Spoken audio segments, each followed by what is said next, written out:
officially. I thought you only had 4. We have 5. I know, but you only 4 seats. Well, that's what I'm asking. Because Here Mike comes is Ron. joining remotely. Guys.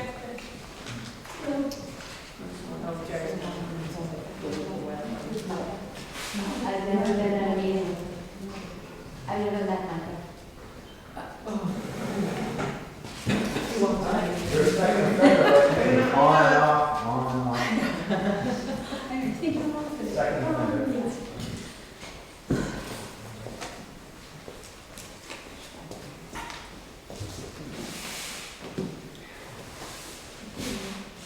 I think Jerry just pulled in. We'll wait 2 seconds. If you don't mind. Karen, do you know all the power board members? Yes, I think so. There's no names. I know Scott. Nancy, we met, yeah. And Andrew. I don't never met. Nice to meet you in person. You. You'll probably see me hanging out with playgrounds after hours. Okay, Charles was. Joe's on his way. Okay. I live with a mile and a half. Is that what we were talking about? The bar, you were paying attention. You should. My daughter was to meet here. Joe was. That's all right. It happens to all of us.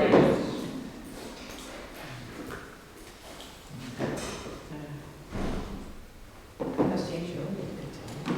They Joe's not, they had the girls have a game, so he's up there. Good. Yeah, but they, be the head coach the other day, so he's like that.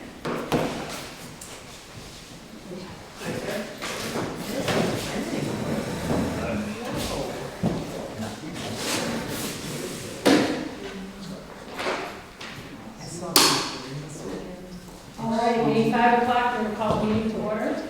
Thank you guys for coming early, by the way. I just wanted to have a little extra time this meeting to talk about a few things, so I appreciate it.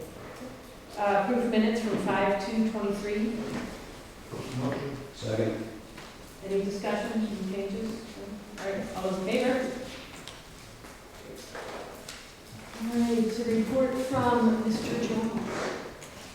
I actually have some handouts. I didn't much time, sorry. Running from one to the other.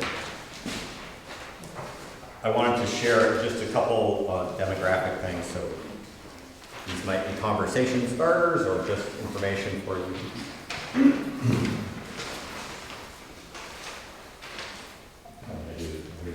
You may go. Thank you. Thank you. So, a couple things, just enrollment is dynamic. We had 4 new students come into Bartlett today, first day, and a couple leaving, so it's just been like that. I think that'll continue. But I wanted to give you a breakdown of where we currently are in our middle school. You can see we have 22 sixth graders. There are, my understanding is 4 Jackson students of 6th grade, so they'll be coming to us next year. And we have 17 7th graders, that includes 5 from Jackson, and 19 8th graders, that includes 3 from Jackson. So we're at 58. The 5th grade class, am I right that there's 12 Jackson students? I thought that was a mistake when I saw that. Aaron, is that? So, you know, that's a kind of a bigger group, which is maybe counter to the trend that we've been seeing. So next year, they'll be in 6th grade, and then the following year, hitting our middle school. So just kind of looking ahead, I wanted folks to see where we are and where we might be in a couple of years. If you don't know our middle school team, there's been some turnover in staffing, so I just listed out who our current middle school team is that your students are working with on a daily basis. High-level goals, the 3 big school goals that I've identified that our staff is working on this year. Student growth and achievement, that's really the big push right now, working a lot on aligning curriculum, professional development for staff, especially focused on literacy and math, but really in all content areas. And then continuing to rebuild our sense of school community, working on communication, both internal and external to the community. And then school safety and facilities is another place that we're focusing on. So I wanted to share that. Some events that are relevant for middle school students coming to us. We did, the day before school started, we welcomed in all middle school families to meet with the advisors. There was a presentation given by the middle school team about what's it like to be at Bartlett for middle school. And then each advisor took their parents and kids up to their advisory room just to spend a little time starting to build a connection. The first Friday of the school year, we had a big school-wide assembly where we unveiled our Bears expectations. This is kind of our theme around student expectations and staff. And it stands for be engaged, accountable, responsible, and safe. And we have descriptors for that. One of the things that we heard a lot in the last couple of years in surveying the community is having clarity of expectations. And so that's a driver, that Bears acronym. We're using that to really drill down and define what are we looking for every day as our students come in. And getting back to working hard at learning is a big piece to it. The middle school did take a field trip to Camp Huckins just to do some team building, mostly in advisories, but also by grade levels a couple weeks ago. And we had a very successful open house on October 4th. More than 50% of our families were there in attendance, which was great. Some things coming up. We continue to try to rebuild, connection between our older students and our youngers. We have Bear Buddies again this year, where each advisory is matched up with a younger grade level group, and they spend time together and do activities just to strengthen those bonds. And then the middle school has a student leadership group. That's kind of an opt-in group for students that would like to. You can kind of think of it like a mini key club. They do a lot of service type activities. One of the things that they're doing is what they're calling Bear Bash, which will be kind of a Halloween themed activity. The afternoon of Halloween, those older middle school students put together activities for the younger kids. It's not the entire middle schools, only those leadership kids that are in that club. And then November 9th, we will have student-led conferences where families are invited in, their child presents their learning through a portfolio to show what they've been doing in their different content area classes. So I wanted to run through that information and then see what questions people have. Thank you, this is awesome, I appreciate it, thank you. The trimester student conference, is that for the whole school or just the middle school? That's school-wide. Okay. Yeah. And the Bears thing is new, right? Is that new this year? or- The Bears is new. We kind of changed our focus. I think we spent a lot of time this summer. We have a MTSS group, which is a multi-tiered support system group, that's been working on clarifying expectations and supports for all of our students, and then for students that need additional support, how are we making sure they're getting what they need? Out of that work came this acronym, and it's not about the acronym, it's about the next 2 levels deep, which I did not print here because it's a lot, but that's where we really clarify what it looks like, sounds like, feels like for kids to be in our classrooms.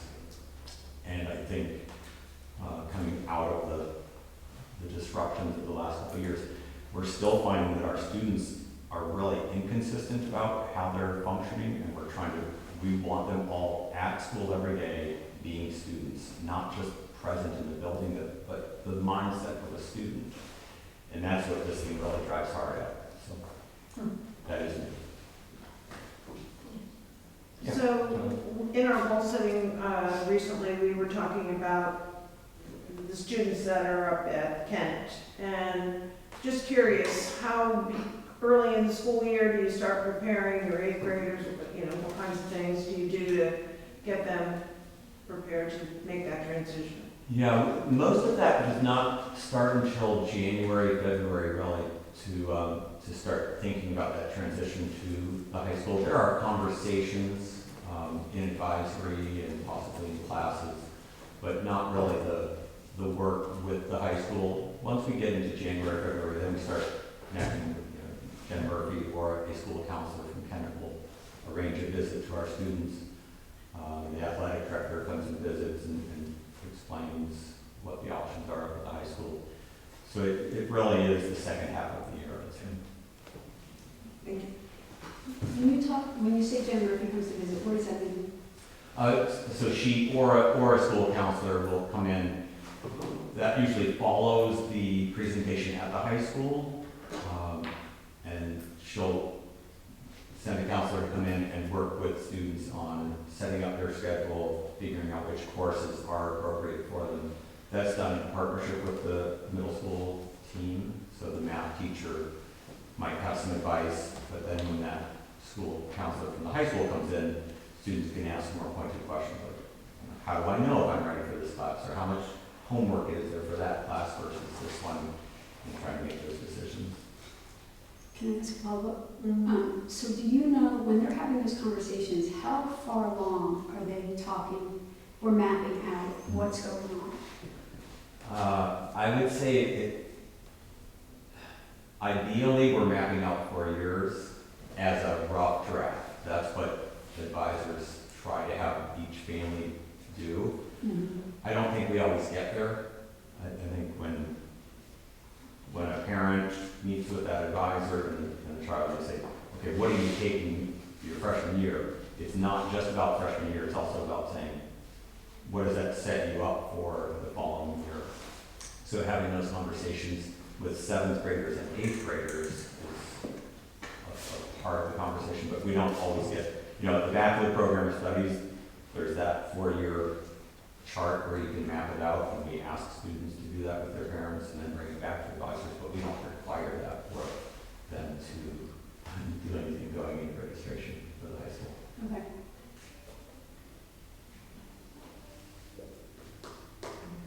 Jess, did you have any more questions? We talked a little bit.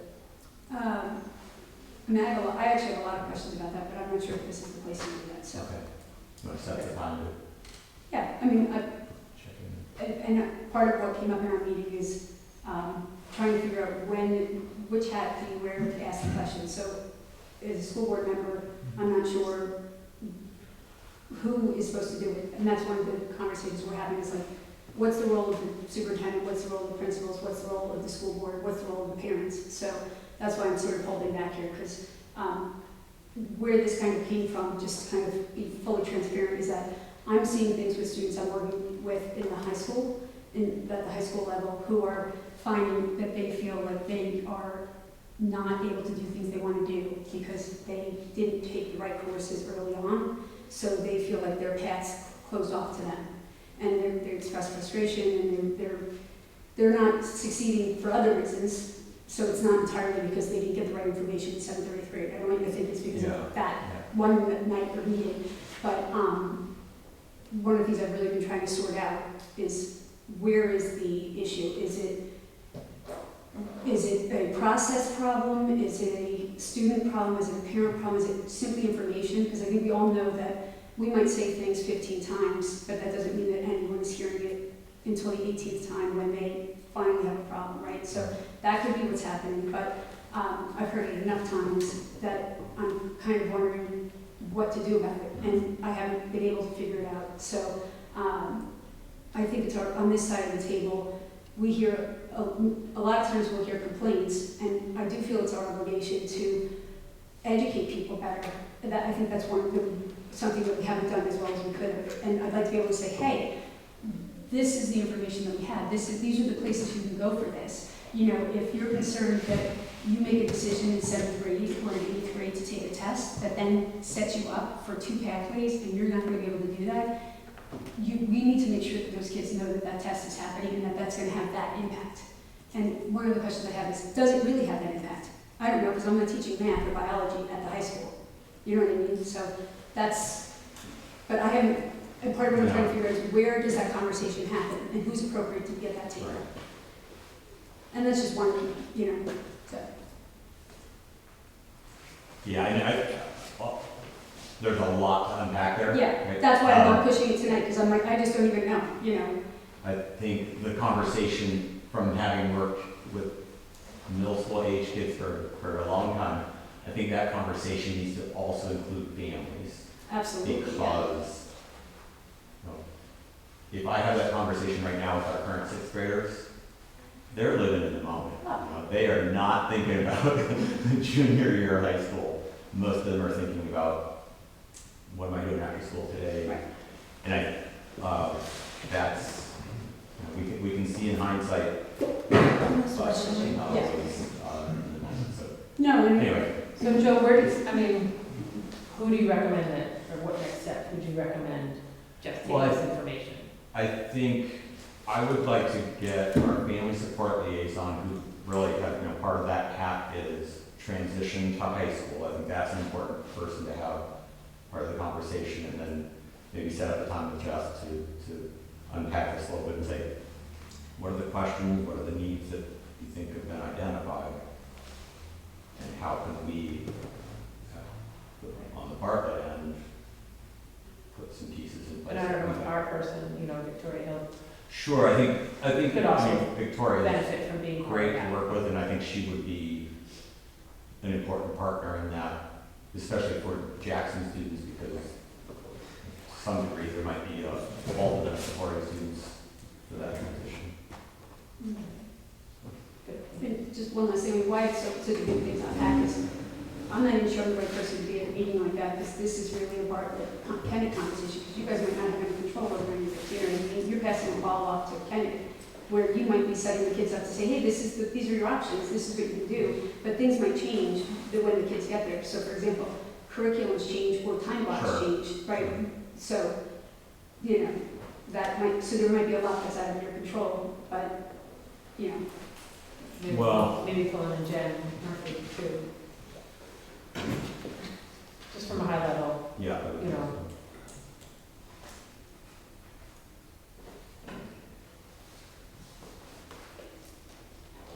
so. Jess, I'll put some things together. I'm assuming best to contact Jess to say like, here's next step for just Yeah. what we can do at Bartlett. I mean, one of the things I am worried cautious of is like, we're not really meant to be running, telling you what to do, right? Like, we're just supposed to set goals on our side of the table, right, and to set direction for the schools. So that's why I came up with the goal setting, because that was a conversation we were having about what's our role in terms of goal setting. Can we say we want to make sure that this happens? And that, so this came up in the bigger context of what's happening here. I don't want to tell you or Jen or Kevin what to do. But you could give us what's the problem, let's do that. right? And then She we seems can to have say, we some can say either feedback, so. we have some places where we can be involved in helping solve, or Yeah. that's out of our control. I mean, and if it's helpful, I'm happy to do it. You guys get a lot of feedback, you know. Yeah, oh, I have a lot of people tell me what to do all the time. Emily? It might be worth polling some of the current freshmen to see how that communication landed with them. Going into that freshman year, the scheduling, how it all panned out, did it pan out as they expected? Was the communication, did it land in their ears the way it was meant to? I'm sure there's some information there. Thank you, Joe. Thank you. Thanks, Jess. Go ahead. And just as it seems it's more the career tech side of things that is an issue, because I mean, the traditional education at high schools, I mean, the pathways that are, I mean, they should be known by this point. I mean, and I don't know whether it's just the career tech side that like you have to make sure that you take some prerequisite courses, take later ones. Maybe that just needs to be highlighted a little bit more. Yeah, I mean, it's really what I'm seeing, and you know, how I'm coming at this is I work with students whose families will bring me in to work with executive function issues. So they're bringing me in for a variety of reasons, and they're not all at-risk students, although I get a lot of them. So there's usually a problem that's being identified. So one of the things I'm hearing repeatedly, and this has been for several years now, is the math issue is one of them. And I mean, that actually goes back to when our kids were there at the Bartlett, where there was just a feeling that if you got the information and it made it through, for whatever reason, it was that you knew to take the advanced math class, or you were guided to the advanced math class, and that somehow got you on a pathway to biology and more advanced sciences and math. And if you didn't, then you are not in that pathway. And I'm not even sure that's 100% accurate, because I personally did not have children that did that. So I think that's something that needs to be verified first. What I'm telling you is I hear those complaints, I'm still hearing those. And those I'm hearing mostly from sophomores at this point, but I heard some freshmen at the end of last year. And then the other thing is with career tech, I think the big issue, and that this has already been, I have a good relationship with the counseling staff up at the high school. We've already kind of talked about this, I think it's an issue. Because of the career tech classes, you have to take the intro classes early enough so that you can hop onto the pathways, so that you can be what's called a completer of the pathways. You need to get into those fairly early. So if you don't get into those intro classes, then you don't get to do those things. And somehow the way the scheduling worked out, a lot of those intro to career tech classes happen to be scheduled at the same time as intro classes for freshmen. So there was frustration on the part of some of my earlier students saying, I can only do one career tech intro course, and it's not even the one that I wanted. So what do I do then? I mean, and obviously it's a dramatic overstatement, but literally a quote from one of my students was, well, that's it then, it's over for me. I was like, okay, it's not, I mean, you're like 14, it's not over for you, but, I don't think any of us want that feeling for them, right? We want them to feel like their options, especially when there's so much, and obviously what we did was I said, no, this is like a self-advocacy exercise, you have to go and figure out how to do this, we go and talk to people, get information, but I think in terms of transitioning, if there is, even putting checkpoints in the process, and listen, I've worked with juniors and seniors who are not thinking about graduation, so it's not like I think 7th and 8th graders are going to be much better, but it's definitely something that's repeated itself enough with me that it's a concern that it's a system thing, not necessarily one family that's not getting, Nancy? With the career tech, the programs are 2 years to be a completer. So they would have freshman and sophomore year to try to get into the intro, and then they have 2 years to complete the full program. So, go ahead. Yeah, no, so there was some scheduling issues regarding it. They have tried to work it out. You had issues also where if someone wanted to be in career tech, it was really hard to take the AP classes. Yeah. And it's really, really hard to try to allow to have the ability for everyone to be able to do. And when you have 13 career tech programs, so you have a bunch of intro classes that they want to take, but then they have your math and your science and all of that. It's really hard. So I don't know what the answers would be, but pathways-wise, it's hard, because if a freshman wants to take 5 intro classes to career tech to see what they're interested in, is that a reasonable goal? Right, it might be a matter of managing expectations, right, of saying like, hey, this is how this works. And I think part of it is also the question of what are the goals that we're actually, or what is appropriate? What do we think is a good education for them? How much do we feel they should be exposed to by sophomore year when the cutoff would be? Should they be able to get into 2 classes? Should they be able to get into 3? Is 1 sufficient? And there is that ongoing conversation of if you're an advanced student, does that mean that it's okay that you only get to take 1? I think Or those if you're a career tech classes senior, are if you're a senior, fantastic. I'm sorry, no, Yeah, that's okay. if you're a senior and you have a block open, can you take an intro class? Just Right. instead of having it, because that was not a possibility, but they are trying to work on that. So instead of that senior having a study hall, maybe there's that, but you have to look at too, staffing wise, especially in the career tech. There was a lot of, we were looking for a lot of teachers, and when you have like an automotive teacher, which is just 60%, in that. So that I think also for this year, if the frustration was there, I really think, you have to look at that on, as to the scheduling changes and stuff like that. Yeah, and there's also the conversation of, there's generally a philosophy that they don't want students going ahead too far because they want them to stay with their social group or their age group. So can you allow a senior to come down and work with freshmen, Right, that's another question, yeah, so it is a lot to unpack. We weren't gonna unpack it, Joe, but we started. We started to throw some socks out of the suitcase. All right, so I think that's a healthy discussion, so I'm glad, and I'm not sure what the next step is, so I think reaching out to Joe and Jess in the high school, I think sounds like a communication and an evolving situation that we're trying to work on. And I can reach out to them. But bringing it to light, I thought was important, so thank you, Jess, thank you, Joe. And I can talk with Virginia about the career tech as to, you know, how the scheduling is going. I just haven't caught up with her. It's been really busy. Yeah, I mean, I think they know, they're working on it. I think they're probably more frustrated than my students. I mean, I was talking to someone the other day, they're like, we have like 2 kids in one, because it all happened to fall in competition with another class that the kids have to take. So I don't think it's a matter of them not trying to figure it out. I think it's just a matter of, that's how, you know, with whatever the block systems and the skinny blocks and the fat blocks or whatever, however it worked out, it wasn't everything we wanted it to be. Thank you. Let's move on, because I know we have another topic that we want to talk about as too. Board member issues, sharing staff. That's on there. I think you folks had it on there to talk about, there was historically the partnership between Bartlett and Jackson sharing library media specialists, nursing services. We're not doing that much anymore. There were a couple others, yes, but I think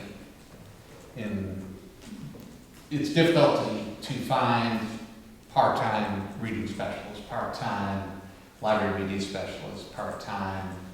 So I think that was the impetus for putting it on here, to see if that were something that Bartlett would be interested in working with Jackson on.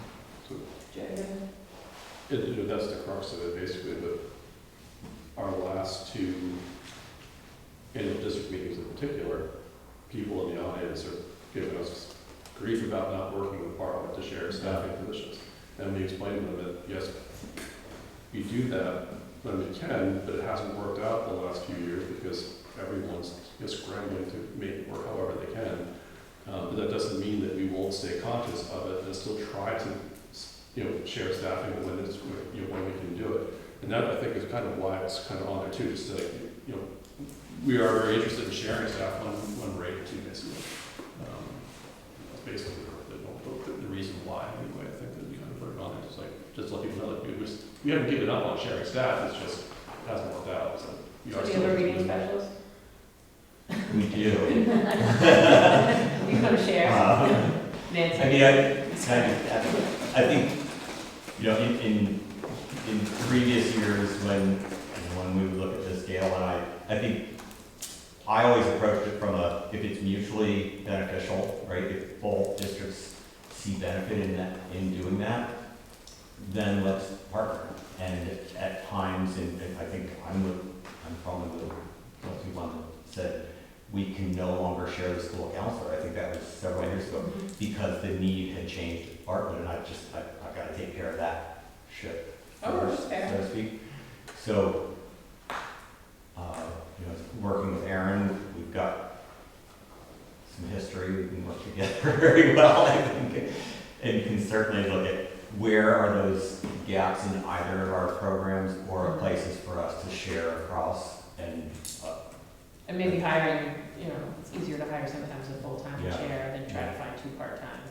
Nancy, I'm sorry. No, that's okay. I just wanted to say, I think our board is happy to look into that too, and I think it really should be Aaron and Joe having those conversations, and if they feel that there is a benefit or there is a spot or a position, then just bring it to the 2 boards. Right, Yeah. so just Yeah. trying to keep the dialogue open, we have one player, Yeah. Aaron, and it's and as Jerry And said. that goes with buses too. Absolutely for buses. Buses, absolutely, because, they can stop 2 different places from the high school, So, Are we sharing buses? No, No, we're not. Okay. no, that's why we we're still COVID friendly. Pam, Pam? I'm sorry, I just wanted Nancy, to sorry. point out that in the past, we have shared special ed clinical staff. Right now, our special ed clinical staff are contracted vendors. One of them, so we're trying to develop contracts where we can share across districts. So our occupational therapists were sharing Bartlett and Jackson right now, and speech pathologists from Bartlett, we haven't been able to, but we did just find someone. We're writing up the contract right now for a speech pathologist here, but it's, the clinical piece is very difficult too, but we're still continuing to do that when we meet with people. That's great. And I know we wanted to do an update with the high school options and contracts, and just to see where you guys were and what you guys are doing and where you are. We've tasked Jessica with it on our side. Jerry's on the contract side. But if you guys want to share. Go ahead. We have had numerous conversations with 70 towns. We've probably met at least 5, if not 6 times without Conway. Emma's been there a few times with everyone. We have a meeting pretty soon, and we're gonna kind of go see what Conway would like to do. Bartlett, on our side of things, I've reached out to Freiburg. They are willing to take all 65 of our, well, call it 70 kids for high school. You guys have 25, so we're about 70. I would call that a school option, meaning one or the other. I don't see it on that road, but anyway, we had a meeting 2 months ago for, it was posted, very well posted, to have the public come in. Oh, last month. Whatever it was, the town came in and people talked about, you know, Farnborough, Kennett, what's the options, how's this, how's that? And basically, we have to sit down and negotiate with Conway first to see what they want to offer, and then go do other things if we choose to. I've emailed Jen and Darlene months ago about, we were talking, Em and I were both canvas boards to help out with the Jackson committee, and because you didn't have any members, we showed up, we wanted to help. Now all of a sudden, there's a pushback from the town on us. It's like, okay, we're not Jackson, have a nice day, that's fine, good. But I did mention, I'll mention here in public, I said, both you people, Jackson is pretty easy. You have potentially 4 places you could send your students. You only have 20 students. Geographically, you have a big place. We all know they're not obligated to pay for transportation for anybody at high school, we would do the rest of our heart.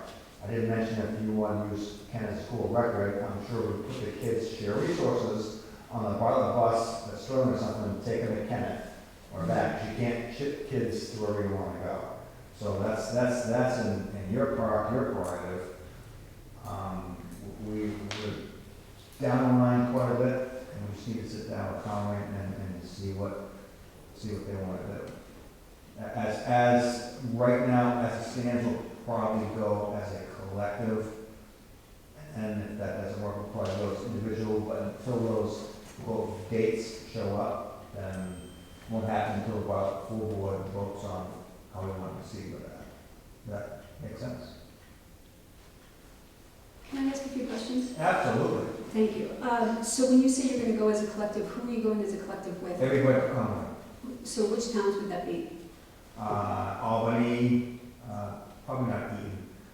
Oh, maybe. Albany, Eaton, SU 13 might go as a unit. They might do it individually, not sure yet. And Nothing's been decided. yeah. There's no formal, I just want to make that clear, there's no formal But I can give you. other committee, yes, We're okay. very close. Okay, is Tamworth involved with that or no? They are, but That would be SAU 13. yes. Oh, they're SAU 13. I'm asking because I reached out to Tamworth because we have been talking with them, and obviously we know Dexter because he taught here, and he basically said, I said, could you share the information you have? Because when I met with Freiburg after our last meeting, they said, Tamworth has a really nice collection of information, maybe they'll give that to you. And Dexter sent back, he said, our board chair is very hesitant to share anything into a public meeting. So they really weren't open to sharing much. They said, get it on the website. So that's why I'm asking. You talking high school only here? High school only, yeah. Yeah. I mean, yeah, I mean, that's the only thing we're interested in, so, can you just give a little background on how did you all come to be talking to each other and? We've had 6 meetings as a Get together. get-together. It's It's not a a meeting, it's get-together. not a board, it's discussions. Yeah, just, And it's been going on for almost 8 months now. This all occurred after the co-op, GMA was shot down and all that stuff. So that's where we are. so is that a discussion group that Jackson could join? Or, You guys haven't showed up once. And we'll probably have one more meeting with them. got it. I can almost say that for sure. Do you think you could score us an invite to that last meeting? I'm just kidding. Who was on I do have some reservations about that type of meeting. I don't think it's productive, to be honest with you. To get the information? It's not the information, it's that type of group working on things doesn't make a whole lot of sense to me because it's not in public, it's not transparent. It's Oh, not they're a not board public meeting. meetings? It's not a They're public. not. Oh, It's a get together. Yeah. Oh, okay, got it. Yeah. They're just people getting Oh, I thought they together were, to discuss. I thought they were meetings. Okay. Which It's a kind get of together. brings me to my other concern about, like, which is timeline of things, because this board, your board, isn't going to be the board that determines where we're going to be sending our kids or what a new contract with Conley looks like. And what I'm wondering is that I think that the process should lead to some, I mean, the contracts end in 2028 or 2027. 27. So so June 2027, the contract's over. Right. So we'd have to have new contracts in place by then. You would have to let Conway know by June of 2024 that you plan to end the contract for it to end in 2027. If you don't inform Conway June of 24, then the contract would roll over another year, and then it would be 2028. So. Or 2029 or 2030. Right, if you don't roll it, if you At the don't. same agreement you have now.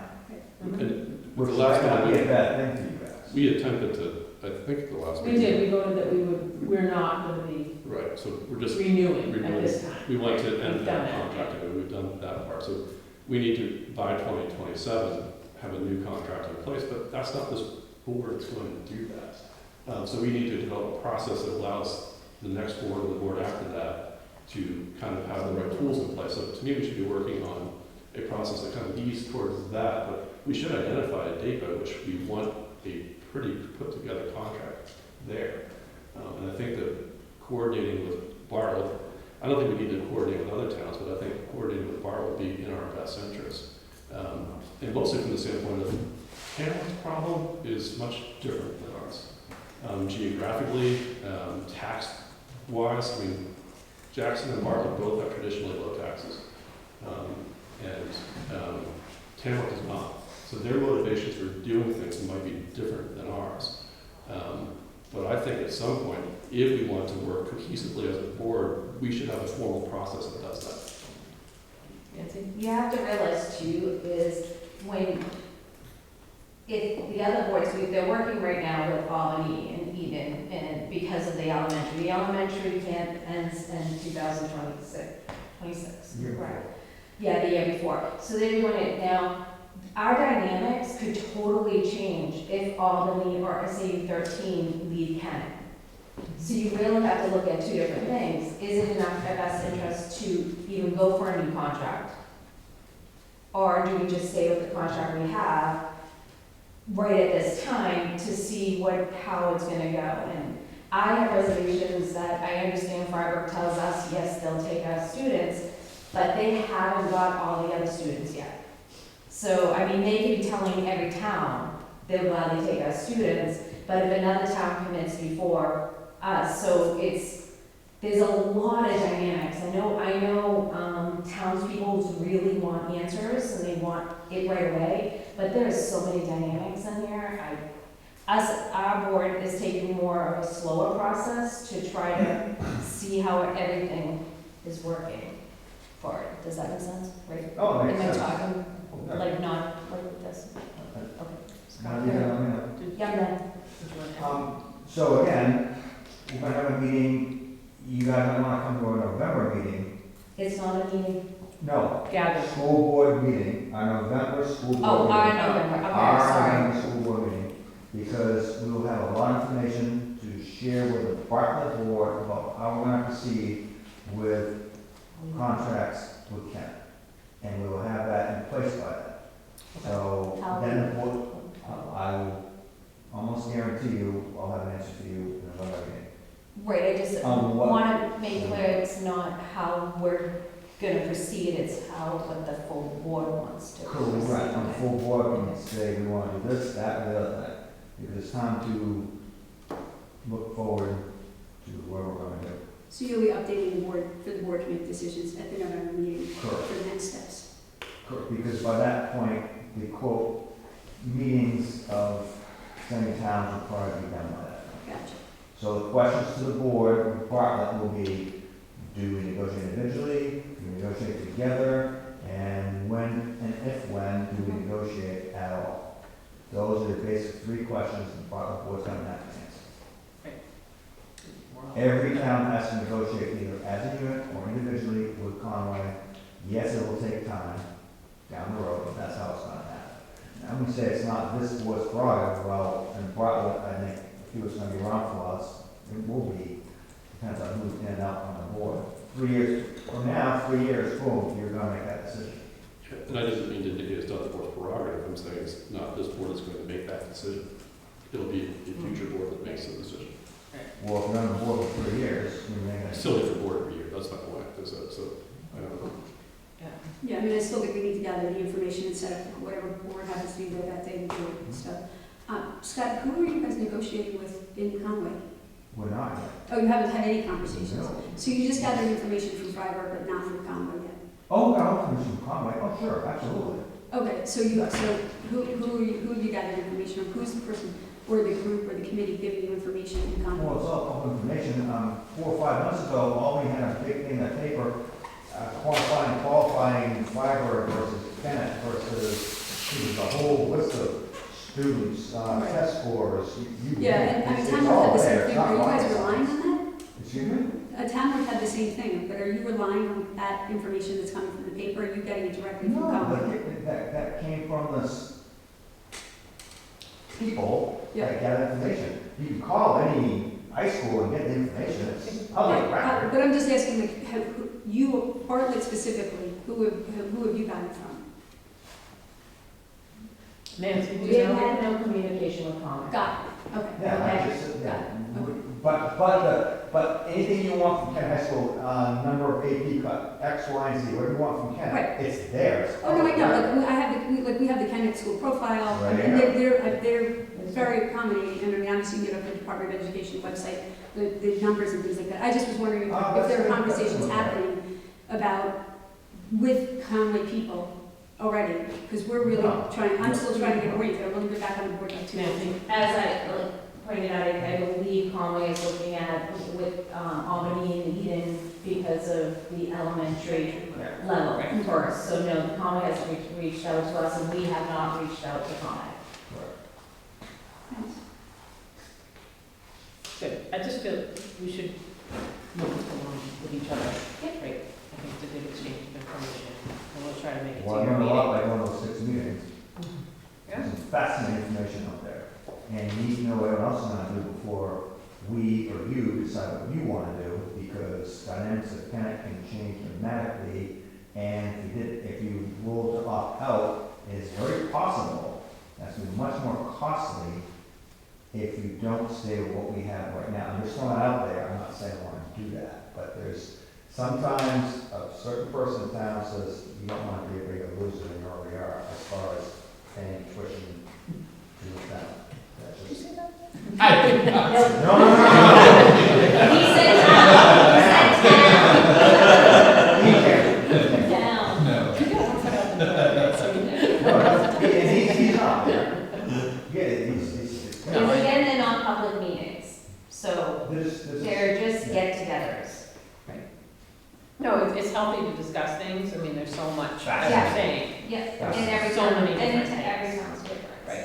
Okay. but it's good to, you learn, no matter what, whether you agree or not in the information, you're still learning. Conley does have 3 school board members who've met with the other, so they do have designated 3 board members who meet with Albany and Eden, K through 8, not high school. K through 6. K through 6.